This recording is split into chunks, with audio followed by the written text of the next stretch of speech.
This is Healing at Soul Level with your host, Shawna Williams. Shawna is here to provide various forms of healing that are non-invasive, that promote relaxation and aid the body in naturally healing itself by using ancient healing techniques that have been around for centuries. So please welcome the host of Healing at Soul Level, Shawna Williams. Hello and good morning. Welcome to Healing at Soul Level. I'm your host, Shawna Williams. Tracy Darling began studying Uranian Astrology in Germany in 1981, and by 2003, she began to study tropical Western astrology. She's been a metaphysician for 40 years and a professional astrologer for over 20 years. She's also an ordained minister and has performed countless counseling sessions around the world. Her goal is to empower others to understand and live in harmony with the cosmic cycles so that astrology can be a tool for guidance on the journey of self-realization. Welcome to the show, Tracy. Thank you, Shawna. Thanks for having me. I'm glad you're on the show, and I was excited about today's show because I don't know a lot about astrology, and so I wanted to know more. You know, all I know is like horoscopes and moon phases and my sign. That's about it. Right. All right. Well, astrology is a lot more than that, but that actually is the way most people understand astrology. Mm-hmm. There are many different types of astrology as well, and the kind that I do most of the time these days, and most of the people over here do, is called Western astrology, tropical astrology. There are many, probably hundreds of different types of astrology and areas of specialty. Mm-hmm. So this is the sort of the broad astrology that normally you'll hear about where we live. Okay. And basically it's a snapshot of where all the planets and the stars are at the time a person is born. It's like taking a photograph, and at that moment all the different planets are in particular places. And there's a rising sign, which refers to which constellation is rising at that time of birth, and the exact placement of it. So it might be something like, well, let's say in your case, it was 27 degrees and 13 minutes of Virgo rising when you were born. So it's actually a very precise and scientific pursuit. It's also got an intuitive side, so it's a blending of science and mathematics and intuition.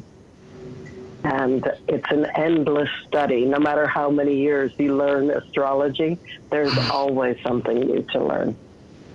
That's good, though. So, can't get bored. It is. There's no room for boredom with this. So, you know, at that moment when you're born, that becomes a sort of a blueprint for your life. It shows many things. I mean, it shows the placements, obviously, of the planets and everything in relation to each other. But basically, it's like a roadmap of the soul's journey for this lifetime. The belief in reincarnation is sort of attached to astrology if you look into the cycles of, you know, what you came here to learn or what your purpose is in this lifetime, and maybe things that you need to redo, or, you know, that you have strengths and weaknesses usually that show up. So it helps also to know where your strengths are and how to work with things that need improvement. And it can point to your talents, potential areas that you might do well working with in life. As a career, where your hobbies are, can show a lot about psychology as well, the psychological side of astrology. So it's really, I mean, you could work with one person's chart over and over again and keep getting deeper and deeper levels of awareness and information from it. Oh, wow. But we're not locked in by it either. I do want to say that. It's a guide for us to work with, but you're never either a victim of your chart or locked in a way where you can't expand beyond it. It's really just meant to help us understand who we are and who the people in our lives are and how we can work with our best traits and everything for our highest potential. Right. So it's almost like a tolerance. I mean, people are always kind of putting themselves down. And, when you understand, hey, that's the way you're made, and you can work on that and be the best of that, then it seems to work better. It's exactly. And I've had so many people say that over the years. Oh, that's why I keep doing that. Or, oh, that's where that pattern comes from. Right. It really helps people to accept some of the things that they are having difficulty changing or shifting. And it also can point things out to people where they say, that's something I've always wanted to do, but I didn't get there yet. And somehow knowing that it's sort of all in their chart helps people step into more levels of expansion, because it's the awareness. I think once you have the awareness, then it feels more right to you to go ahead and pursue things. Yeah, so, for some reason, it seems like sometimes people need to be given permission to be who they are. Exactly. Mm-hmm. That is so true. Yeah. And so for people that are looking to study themselves more, we go through phases, most of us that have an interest in metaphysics or spiritual matters, we want to know more deeply who we are. And so I do recommend astrology, not just like going to an astrologer for a reading, which is probably a good way to start that journey, but even just learning some basics in astrology so that you can look more deeply at yourself and those that are closest to you in life. It can be so helpful to understand why people are the way they are. Yeah. Yeah. And it's also awesome for instance, for a mother who's raising small children to understand why 2 or 3 different children that are being raised in the same house may have very different ways of looking at what's going on in the home and how they interact with each other and with each parent. And, it's all in there to sort of get a feel for it, at least. It's not going to tell you everything. And I mean, I don't want to give the idea that astrology is going to tell you everything, but it's going to give you the information to work with so that you can figure out the rest of it. Yeah, I mean, because if you raise all your children, I would say with the same principles, you need to understand you can't raise them exactly the same because they're different people. And so astrology helps with that. They are. Mm-hmm. Exactly. And they have, for instance, the moon often reflects your emotions, and it can also show your relationship to your mother. Mercury is the way you think and the way you communicate. So you may have one child with a moon in Cancer and Mercury in Aries, and then you may have another child with a moon in Taurus and Mercury in Sagittarius. Well, they're going to express themselves very differently. They're going to relate very differently to their mother or see the mother interaction as being different. And that's why you'll often, at the family gathering 30 years later, you'll see the different ways that people perceived their mothers, and they say, well, we came from the same home. How do we have such a different outlook? But it's your personal rose-colored glasses or your personal way of seeing things. Wow, that's pretty cool. And we're going to talk a little bit more about that when we come back from break. Hello and welcome back to Healing at Soul Level. I'm your host, Shawna Williams.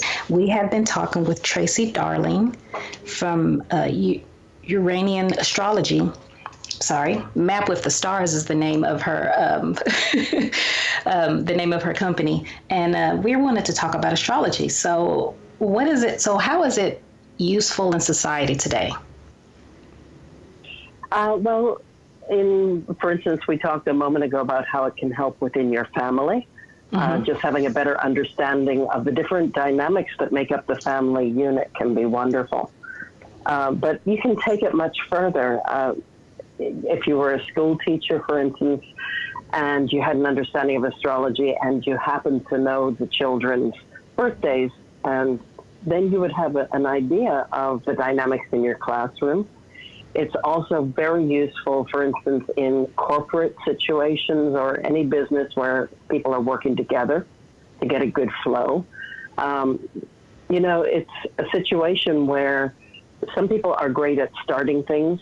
Some people are really great at going the whole way through something and getting it done.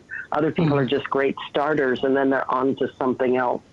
So looking at the elements and seeing are they cardinal people, which are usually the leaders, or are they the ones that just want to keep things working? Or are they really good at multitasking and they're all over the place? So it can be very useful in that way. There's also generational astrology, which is largely to do with the outer planets that move very slowly. Those are like Neptune and Uranus and Pluto. And so we see sort of generational groups of people that come in with different purposes. And that's why, you can look at people who are maybe in their 70s at this stage, and you look at the people who are maybe in their 20s. And even though you can't just lump people together in groups, in a way you can see the generational differences. And that has a lot to do with the movement of the outer planet. Oh, so is Pluto still a planet? I'm confused. I think it depends on who you talk to, really. Okay. But let me tell you, astrologically, it's one of the most potent objects in the sky, and has such a massive transformational energy that affects a person when it comes into contact with their planets. And for instance, so society in general, right now, Pluto is in the sign of Capricorn, and it has been for probably 8 or 10 years at this point, probably 8 years. It'll be in there for another probably 5 to 7 years. And so Pluto transforms, and it will break down structures that are not on a solid foundation. So anything that is not well anchored and solid in society, because Capricorn is all about the structure of our society. So this has been going on for a period of time. There are indications within astrology that show you the trends within society. And, we went through a Saturn-Uranus opposition a couple of years ago, and that was in the status quo, and people that want to be liberated and have a freer way of life and break free of the old rules. And that's still playing out. Yeah. So there are these massive trends that many astrologers, that's one of the main things they do, is look at the trends within our world and how it's going to play out in our everyday life. That's very interesting. Yeah, there's a lot more to astrology than I knew. There is. I mean, even countries have birth charts. You can look at cities to see the nature of the city. When it was incorporated, that's the city's birth chart. So you can find places to live where you will really prosper or find love. That's locational astrology. And then there's weather astrology. I don't know if you're familiar with the old Farmer's Almanac. In the old days, Benjamin Franklin, who was one of the world's greatest astrologers at the time, he used astrology to be able to create his almanac to show the weather patterns and cycle for the year ahead. And that's a whole field of astrology in and of itself, is weather astrology. When the storms come, or the earthquakes, or the floods, or the droughts, you can see all of that if you're a weather astrologer. And there are some famous people that have been astrologers that might be surprising. Benjamin Franklin is one of them. Carl Jung was a brilliant astrologer. Oh. And the billionaire J.P. Morgan, he had an astrologer that he consulted for all of his business dealings. And in fact, he coined the well-known phrase, millionaires don't use astrologers, billionaires do. Didn't and he proved it. Didn't Nancy Reagan use an astrologer after the president got shot? Wasn't that what she used? Yes, and I think she had an astrologer long before that. I think it was part of their lives. Okay. And surprisingly, it's been a part of many U.S. presidents' lives, many, many.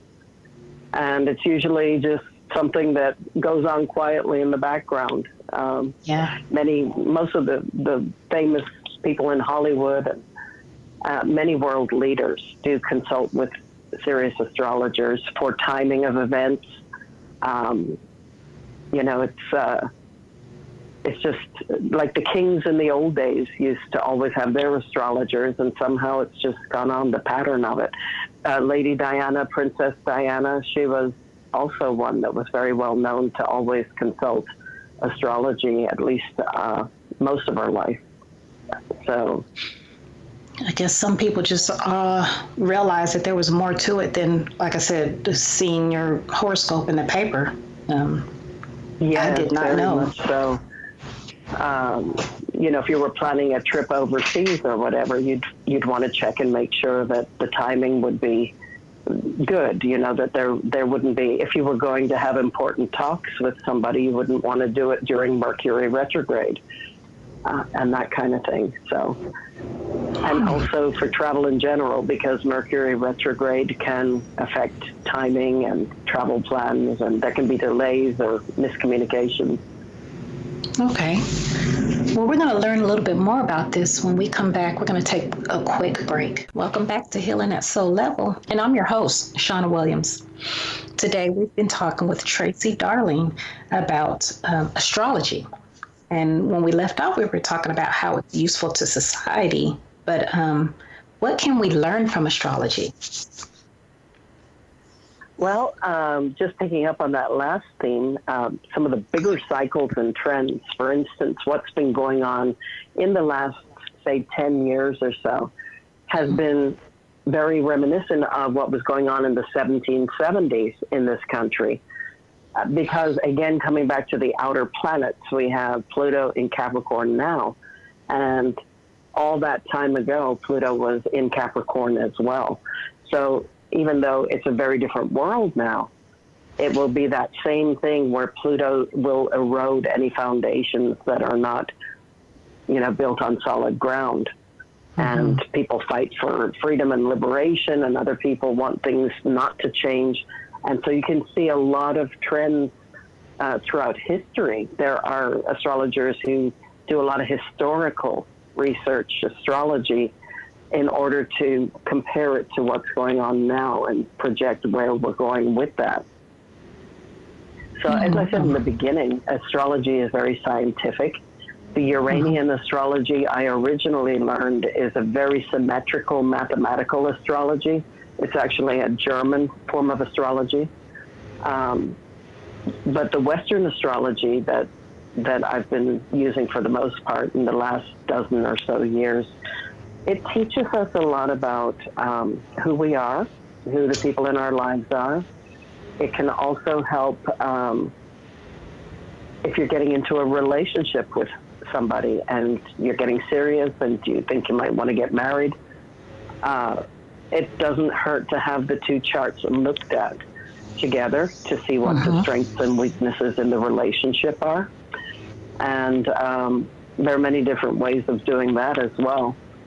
And sometimes people will go ahead with a relationship anyway, even if they have a lot of, I don't want to call it negatives, but challenges that they're aware of. And astrology can point out even more clearly, perhaps, where the struggles might be.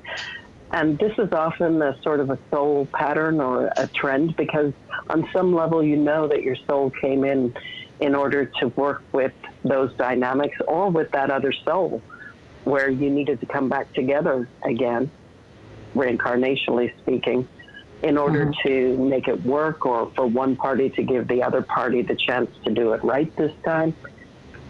So there are many things that we can learn about ourselves, about our soul's journey. There's financial astrology as well. So some astrologers focus entirely on financial astrology and predict the market trends with that. And for them, it's very exciting, you know, and some of them have newsletters, and investors will sign up with them in order to get the astrological trends of some of the, because a company like, say, Apple or Microsoft, it had a birth time too. Whenever it was incorporated, that was the date. So you can follow any company if you have the start information for it. Oh. And so some people specialize in that. Yeah. So there's something for every taste. And every time you learn something in astrology, it leads to something else and leads to something else. And so your interest can keep expanding within the field. You know, we work with gemstones, and even the herbs are tied in with different signs. Some people get into the astrological holistic field like that. The whole physical body, you know, every part of us is tied in with some astrological aspect. For instance, the head is Aries, which is the beginning of the chart, and the feet are Pisces, which is you know, it starts with Aries and goes all the way around the 360 degrees and comes back to the end of it is Pisces. So the feet are Pisces and the head is Aries.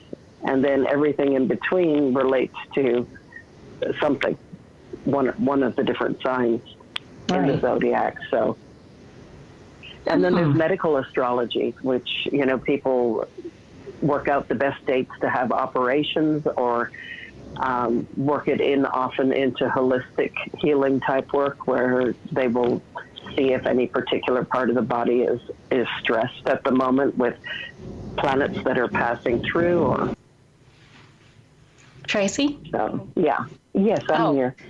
I'm sorry. I think it blanked out, I don't think it was me. I missed the last part that you were talking about. It kind of just went quiet. Oh, okay. So what did you hear me say? We had just finished talking about the medical, I believe. Okay, yes. Yeah, I think that was right where I was, so you probably didn't miss very much there. Okay, it was just a few seconds, I think. Yes. So you've named already, I think, like 10 different astrology areas, and like you said, there's so many more. It's each time you say something, my mind goes, "Oh wow! Oh wow! Oh wow!" I know. That's how I feel too, even after all these years. You never get tired of it. I wanted to maybe point out idea. too the difference between astronomy and astrology. Maybe some people wonder about that too. But you know, astronomy is really examining the positions and motions and properties of celestial objects in general. And then astrology is really the study of how those celestial objects and their positions and motions and properties affect people and events here on Earth. So the astrology takes it more to the human level, and brings, you know, that information of the planets and stars. And we work with asteroids as well, and other cosmic, there's galactic astrology, there's black hole astrology. I mean, there are just so many different things. Even within the Uranian astrology, there are points that cannot be seen. Like, they don't show up as planets, but they are vortices of energy that are very, very strong. And so those are also tracked and charted with the ephemeris, with the movement of the planets. And there are 8 of those that are used as well. So, yeah, it's a very broad field. Yes, it sounds very broad. We're going to stop right here and take a quick break, and we'll come back and discuss astrology a little more. Welcome back to Healing at Soul Level, and I'm your host, Shawna Williams. Today we've been talking with Tracy Darling about astrology, and we left off talking about all the different things that astrology can do for your life. So we can finish that up, Tracy. Yes. So anyway, I think for people to have a better understanding of their own makeup and possibly the people closest to them in the beginning, whether it's a husband or their children, or if they're still living with their parents, or if they have siblings that they have difficulties with, it can help so much to extinguish fires and give you the perspective, of seeing the world through that person's eyes, and seeing sometimes their limitations. They're not just being difficult. This is something they're working through. Right. And so, yeah, I think that it actually really helps people to see things from another person's point of view. And I think that's one of the greatest assets of astrology for humans.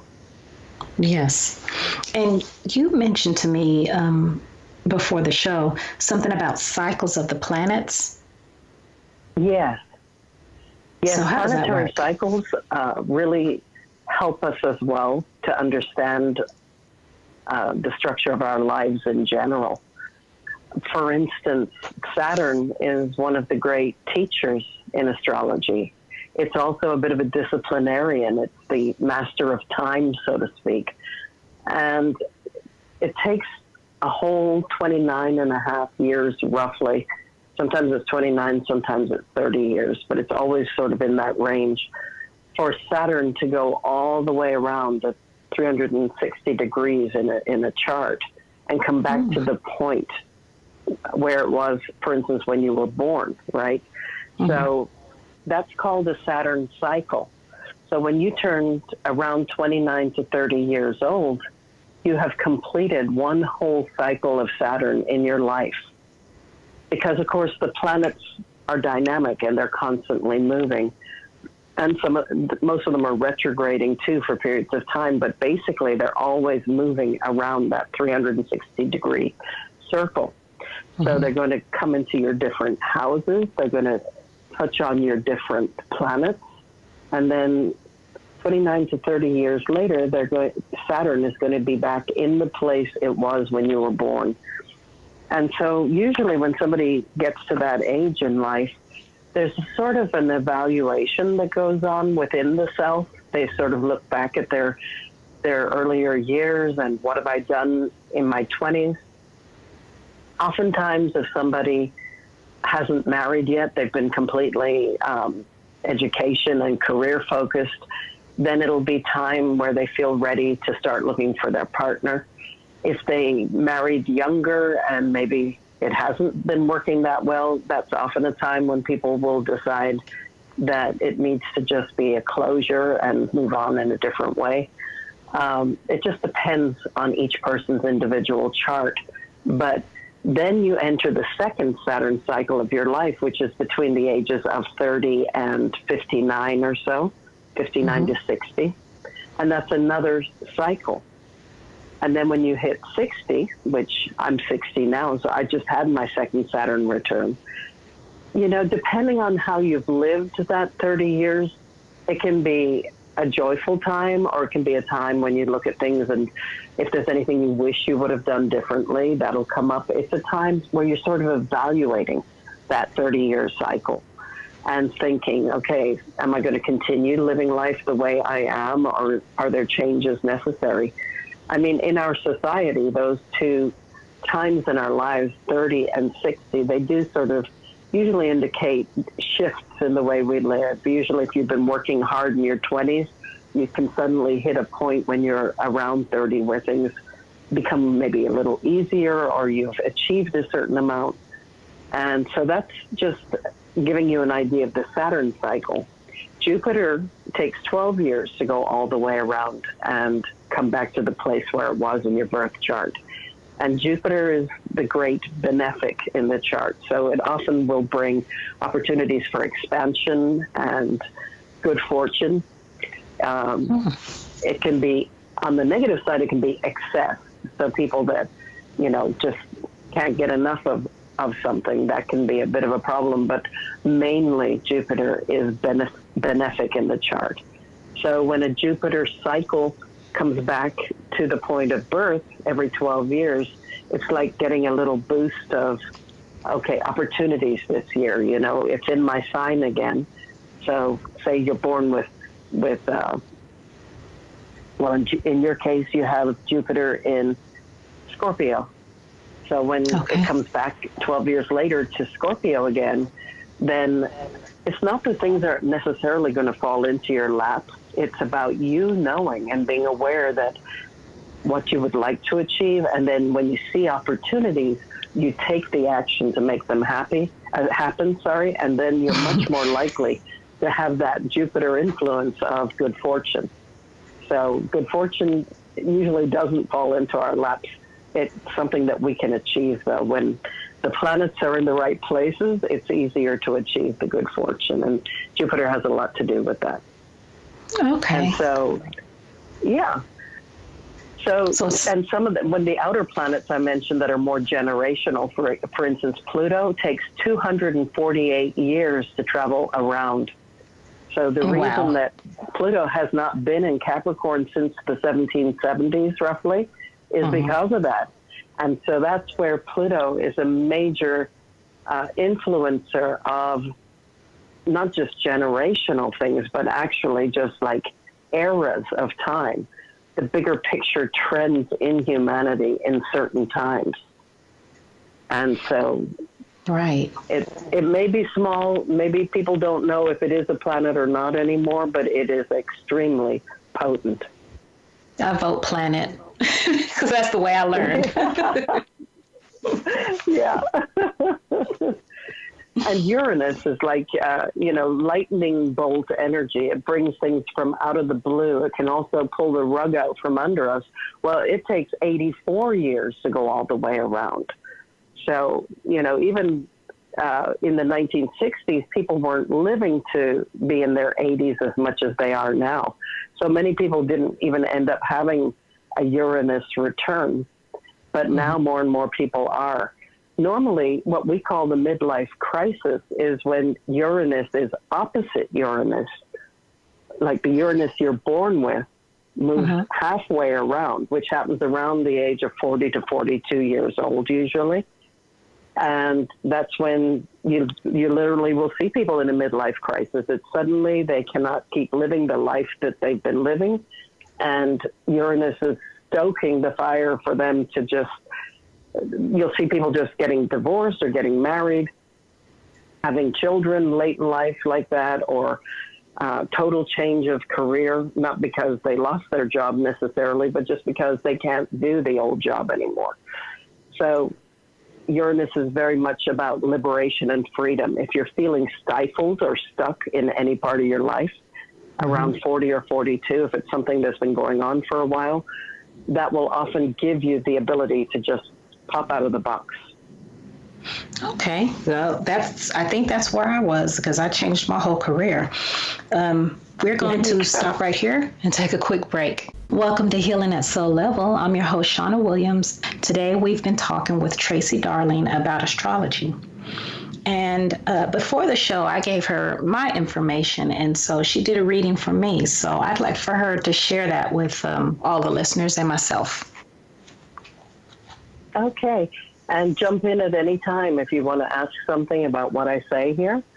Okay. The first thing that stands out to me when I look at your chart is you are a Pisces. You were born in Pisces, and your moon is in Cancer, and your ascendant, your rising sign that we spoke about, is Virgo. It's 27 degrees of Virgo. And you have a chart that is really somebody who's come into sort of shake the world in a way, because you have Pluto right on your rising sign, and you have Uranus in your first house. So this is somebody who is always in a state of personal transformation, and also expressing it then. What you learn and what you perceive, you like to share it with the world, literally, through that Pluto on your ascendant. And it's directly opposite your sun. So this is somebody that you don't live quietly, so to speak. Everything comes out into the world, and you're exposed to many things. You can be very willful, I would imagine, with this. Yeah.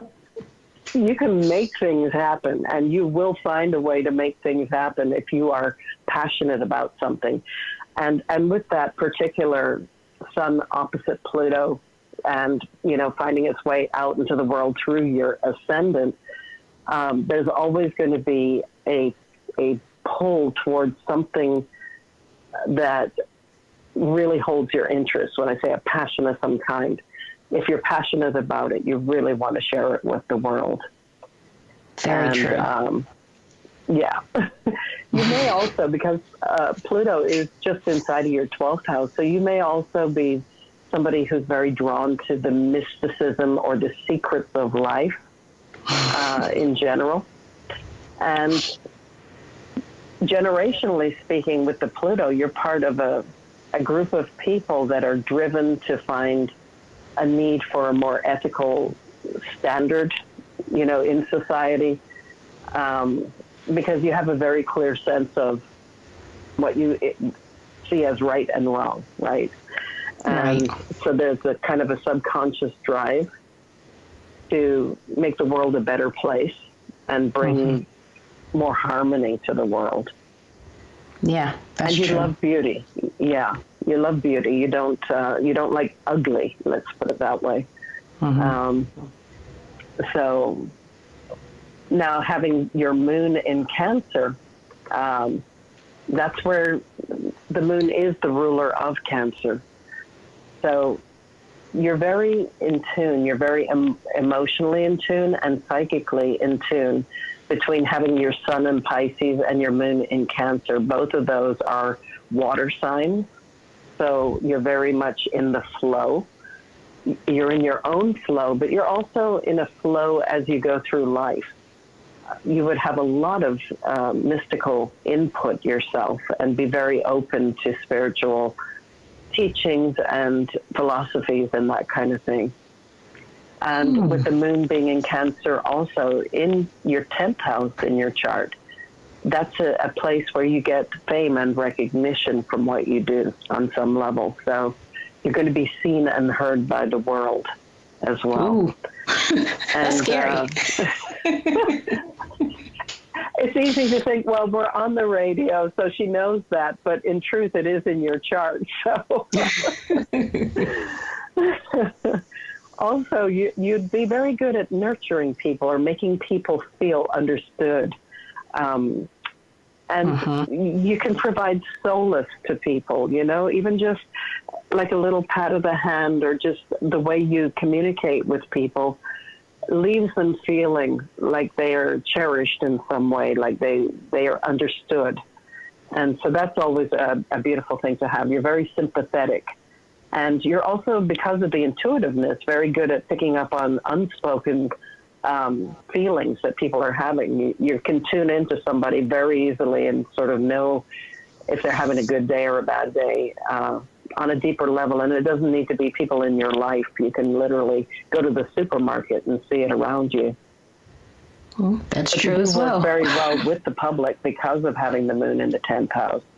And you've got a good intuition about what people want to know and what they want to hear. So I would say that works very well for you in your career. Yeah. And your career is the 10th house, right? And it's ruled by Gemini. The sign is Gemini, so it's ruled by Mercury, which is all about communication. So I don't know what you did earlier in life before the radio show, but this is really actually very perfect for you, what you're doing with this, the radio show. You're communicating and bringing information to people, and you're fulfilling your own passion of sharing the things that you're interested in, also within the mystical field. That's very true. I didn't do that before, and I felt miserable. Very good. Okay, good. Good. Well, yeah, anything to do with communicating, whether it's television, radio, internet, but also just your voice, even being a speaker in any way. You could also be a published author, or, nowadays you can do videos and publish them as well and all that. Any of that kind of thing is really where you are at. And you could even teach about communication with that. So I just got asked to do that, to teach some classes. So that's funny as well. Interesting. Very good. That is interesting. You'd be very good at it. So, in your financial house of earnings, I mean, it's you've got Jupiter in there. So you should do well in life financially, and you should have opportunities to make good money throughout your life as well.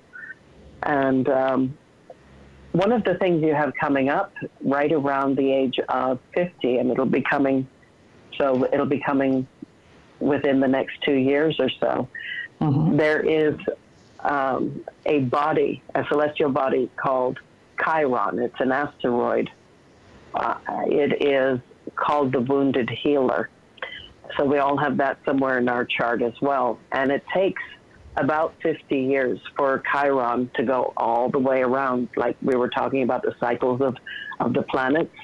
And asteroids have the same cycle. So around the age of 50 is when there's a sort of a healing that can take place within us. And in your case, it's in Aries, so it will have a lot to do with who I am, the I am healing, right? So it could be that through your own exploration here with all these different spiritual modalities and all the things that are coming to you at this time, this will be a healing of maybe things that happened earlier in life or on a soul level around the age of 50. And it's usually subtle. I'm sorry to cut you off right here, but we have to take a quick break. Welcome back to Healing at Soul Level. I'm your host, Shawna Williams. Today we've been talking with Tracy Darling about astrology, and she was just finishing up my my reading to let everybody know that I was going to move into a healing part with the asteroid Chiron. That's what it is. Chiron, right. Yes. Yeah. Yes. You're going to have your Chiron return. And one other thing that's just really focused in your chart, I know we don't have much more time, but you are extremely serious about reaching goals. And you're a hard worker. You've always been very persistent. And this is something borne out in your chart with the fact that you have a conjunction between Mars and Saturn. So there is nothing that you cannot, and there's nothing you will never take no for an answer, right? There's nothing you can't achieve. And you will press on.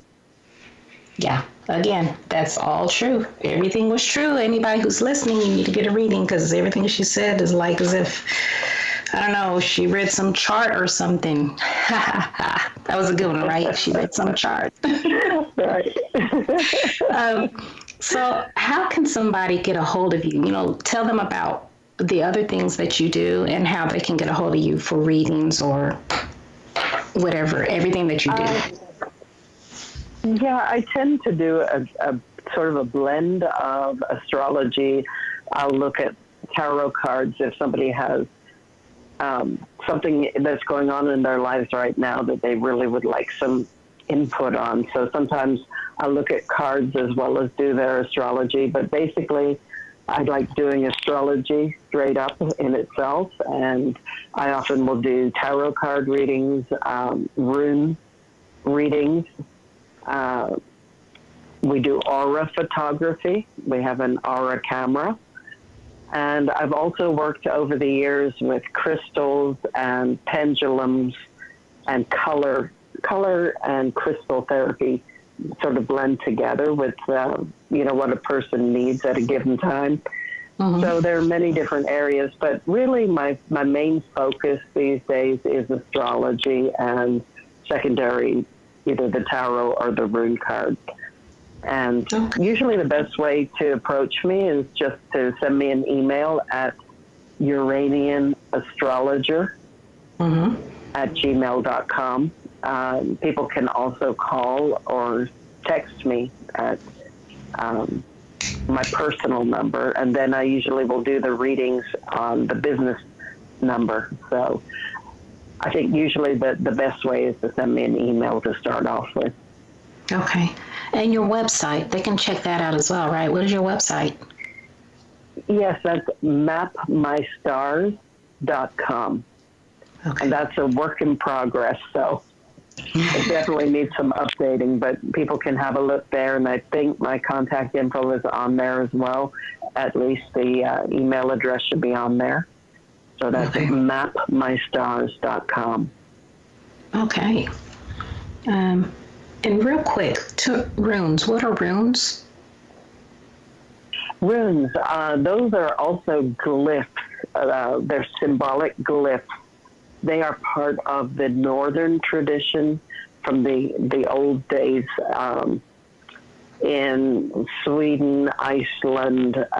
They were also, there's a sort of an anglicized version that you'll find in the UK. Mm-hmm. But it's called Futhark. Futhark runes are the ones that I work with. And those are the glyphs that were used by the Nordic people, the seers up there. So each one of those is also interpreted. Okay, well, I want to thank you for being on the show. You know, it was really great talking with you. And, you know, I will be talking to you again soon. Thank you. Tune in next week to hear about mediumship with my guest, Jamie O'Donnell, and listen to the podcast for this or past episodes. You can visit my website at indigo-qi.com. So you've been listening to Healing at Soul Level, and I'm your host, Shawna Williams. Thank you for tuning in. Love and light.